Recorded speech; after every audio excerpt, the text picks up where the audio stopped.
നമസ്കാരം. ഇന്ന് തരാൻ പോകുന്ന ടോപ്പിക്ക് അക്ബർ. മുഗൾ സാമ്രാജ്യത്തിലെ ഏറ്റവും പ്രശസ്തനായ ഭരണാധികാരിയാണ് അക്ബർ.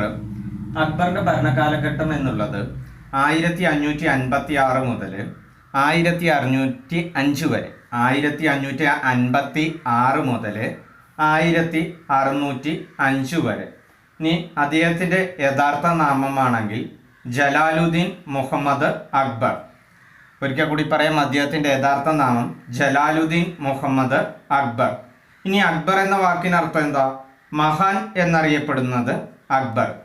മഹാൻ എന്നാണ് അക്ബർ എന്ന വാക്കിനർത്ഥം. ഇനി അദ്ദേഹവുമായി ബന്ധപ്പെട്ടിട്ടുള്ള പ്രധാന പ്രത്യേകതകളാണ് അല്ലെങ്കിൽ അപരനാമങ്ങളാണ് പഠിക്കാനുള്ളത്. മുഗൾ സാമ്രാജ്യത്തിൻ്റെ യഥാർത്ഥ സ്ഥാപകൻ എന്നറിയപ്പെടുന്നത് അക്ബറാണ്. ഇനി മുഗൾ സാമ്രാജ്യത്തിൻ്റെ അല്ലെങ്കിൽ മുഗൾ ഭരണ സംവിധാനത്തിൻ്റെ ശില്പി എന്നറിയപ്പെടുന്നത് അക്ബറാണ്. ഇനി ഭരണപരിഷ്കാരത്തിൻ്റെ കാര്യത്തിൽ അക്ബറുടെ മുൻഗാമി എന്നറിയപ്പെടുന്നത് ശേർഷാ. ഭരണ സംവിധാനത്തിൽ അല്ലെങ്കിൽ ഭരണപരിഷ്കാരത്തിൽ അക്ബറുടെ മുൻഗാമി എന്നറിയപ്പെടുന്നത് ശേർഷാ. ഇനി എന്താ പ്രത്യേകത? അദ്ദേഹത്തിൻ്റെ പ്രത്യേകതകളിലേക്കാണ് കടക്കാൻ പോകുന്നത്. ഇന്ത്യയിൽ സെക്യുലർ സ്റ്റേറ്റ് സ്ഥാപിച്ച ആദ്യ ഭരണാധികാരി എന്നറിയപ്പെടുന്നത് അക്ബർ. ഇന്ത്യയിൽ സെക്യുലർ സ്റ്റേറ്റ്. അക്ബറിന് ഏറ്റവും കൂടുതൽ വെല്ലുവിളി നേരിടേണ്ടി വന്നിട്ടുള്ള ഒരു ഭരണാധികാരിയായിരുന്നു ഹെമു എന്ന പേര് അല്ലെങ്കിൽ ഹെമു എന്ന പേരിലെ യഥാർത്ഥ നാമമാണെങ്കിൽ, അദ്ദേഹത്തിൻ്റെ യഥാർത്ഥ നാമമാണെങ്കിൽ ഹേമചന്ദ്ര. അപ്പോൾ ഹെമു അക്ബറും കൂടി വരുമ്പോൾ ഓർത്തു വെക്കേണ്ട ഒരു കാര്യമുണ്ട്. ഏതാണ്? രണ്ടാം പാനിപ്പത്ത് യുദ്ധം. 1556 നടന്നിട്ടുള്ള രണ്ടാം പാനിപ്പത്ത് യുദ്ധം. അക്ബറും ഹെമുവും തമ്മിൽ നടന്നിട്ടുള്ളതാണ് രണ്ടാം പാനിപ്പത്ത് യുദ്ധം. അക്ബറും ഹെമുവും തമ്മിൽ നടന്നിട്ടുള്ളത്. ഇനി അദ്ദേഹത്തിൻ്റെ ഭരണപരിഷ്കാരങ്ങളിലേക്കാണ് നമ്മൾ പോകുന്നത്. അതിലേറ്റവും പ്രധാനപ്പെട്ടതാണ് മാൻസബ്ദാരി വ്യവസ്ഥ. മാൻസബ്ദാരി സമ്പ്രദായം നടപ്പിലാക്കിയിട്ടുള്ള ഭരണാധികാരി എന്നറിയപ്പെടുന്നത് അക്ബറാണ്. എന്താണ് മാൻസബ്ദാരി വ്യവസ്ഥ? പ്രഭുവർഗത്തെയും സൈന്യത്തെയും ചിട്ടപ്പെടുത്തുന്നതിനായി അക്ബർ നടപ്പിലാക്കിയിട്ടുള്ള ഭരണപരിഷ്കാരത്തെ പറയുന്ന പേരാണ് ഏത്? മാൻസബ്ദാരി വ്യവസ്ഥ. ഇനി അക്ബർ സ്ഥാപിച്ചിട്ടുള്ള തലസ്ഥാന നഗരമാണ് ഏത്? ഫത്തേപൂർ സിക്രി. അക്ബർ സ്ഥാപിച്ചിട്ടുള്ള തലസ്ഥാന നഗരമാണ് ഏത്? ഫത്തേപൂർ സിക്രി. ആരുടെ സ്മരണയ്ക്കായി?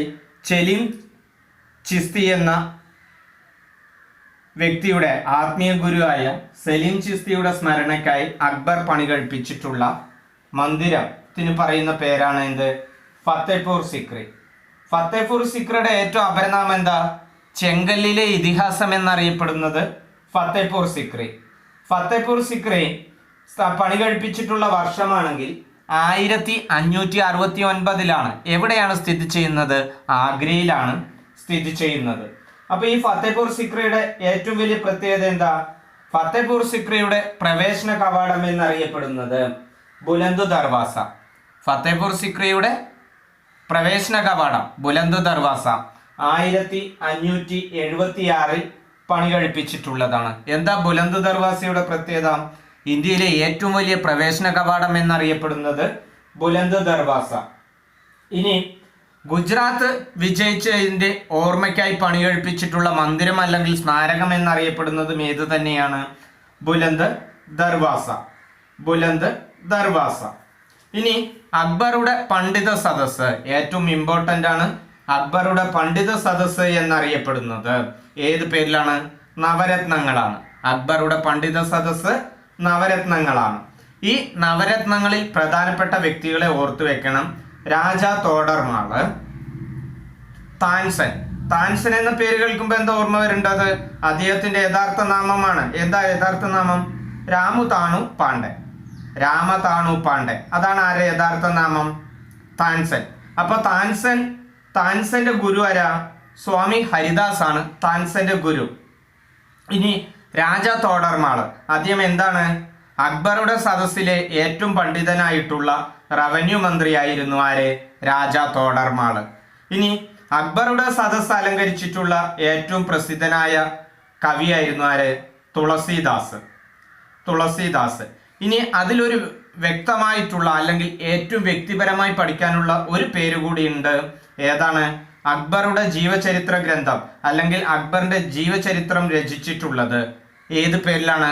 അക്ബർനാമ എന്ന പേരിലാണ് അക്ബറിന്റെ ജീവചരിത്രം രചിച്ചിട്ടുള്ളത്. അതിന്റെ രചയിതാവുമാര് തന്നെയാണ്? അബ്ദുൾ ഫസലാണ്. അദ്ദേഹം ഈ നവരത്നങ്ങളിൽ ഒരാളായിരുന്നു, അബ്ദുൾ ഫസൽ. ഇനി അക്ബർ സ്ഥാപിച്ചിട്ടുള്ള മതമാണ് ഏത്? രണ്ട് പേരിൽ അറിയപ്പെടുന്നുണ്ട്, തൗഹീദ് ഇ ലാഹി. തൗഹീദ് ഹൈഫൺ ഇ ഹൈഫൺ ലാഹി. പിന്നീട് അത് ഏത് പേരിൽ അറിയപ്പെടാൻ തുടങ്ങി? ദിൻ ഇലാഹി എന്ന പേരിൽ അറിയപ്പെടുന്നുണ്ട്. അക്ബർ സ്ഥാപിച്ചിട്ടുള്ള കലണ്ടർ ആണെങ്കിലോ അത് മാറിപ്പോകരുത്, ഇലാഹി കലണ്ടറാണ്. 1583 അത് സ്ഥാപിച്ചിട്ടുള്ളത്. ഇനി ഈസ്റ്റ് ഇന്ത്യ കമ്പനി AD 1600 സ്ഥാപിച്ചിട്ടുള്ളത്. അത് സ്ഥാപിക്കുമ്പോൾ ആരാ ഭരണാധികാരി? അക്ബർ തന്നെയാണ്. ഇനി വേറൊരു പ്രത്യേകത എന്താ? സ്വന്തം ശവകുടീരം പണി കഴിപ്പിച്ചിട്ടുള്ള മുഗൾ ചക്രവർത്തിയാണ് ആര്? അക്ബർ. എവിടെ അദ്ദേഹത്തിന്റെ അന്ത്യവിശ്രമ സ്ഥലം? സിക്കന്ദ്ര. ഏതിനടുത്ത്? ആഗ്രയ്ക്ക് അടുത്താണ് സ്ഥിതി ചെയ്യുന്നത്. ഇനി അദ്ദേഹത്തിന്റെ ചില പ്രത്യേകതകളാണ് ഇനി നമുക്ക് പഠിക്കാനുള്ളത്.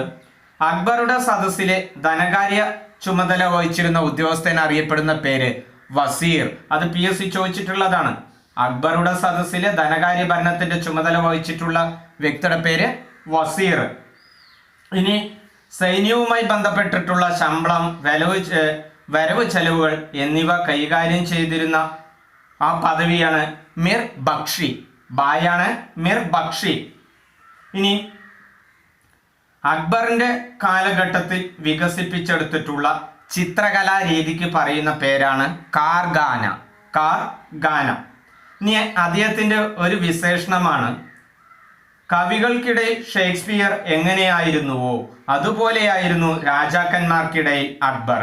ഒരിക്കൽ കൂടി പറയാം, കവികൾക്കിടയിൽ ഷേക്സ്പിയർ എങ്ങനെയായിരുന്നുവോ അതുപോലെയാണ് രാജാക്കന്മാർക്കിടയിൽ അക്ബർ എന്ന വിശേഷണം നൽകിയത് സർ വില്യം സ്ലീമാൻ. ഇത്രയാണ് ആരുമായി ബന്ധപ്പെട്ട് പഠിക്കാനുള്ളത്? അക്ബറുമായി ബന്ധപ്പെട്ട് പഠിക്കാനുള്ളത്.